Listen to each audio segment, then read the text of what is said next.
Pag-usapan natin ang road ahead, napakahirap nito. Ang unang hadlang, UST, isang team na gutom din at puno ng veterans.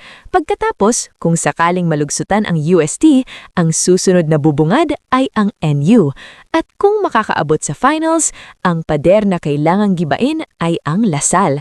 Sa Season 76, nag-split ang Ateneo at Lasal sa dalawang unang laro ng finals. Ateneo had to find that extra gear. Game 3, 5-setter.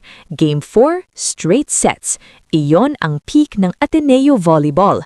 Para kay Nitura, kailangan niya ng perfect execution. Hindi pwedeng one-woman show nang. Kailangan niya ng bawat isa sa Adamson na mag-perform ng lampas sa kanilang average. Sa ganitong level ng kompetisyon, ang laro ay hindi na lang pisikal.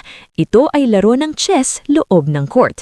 Sino ang mas mabilis mag-adjust? Sino ang mas kayang i-manage ang nerves sa harap ng libu-libong nanunood?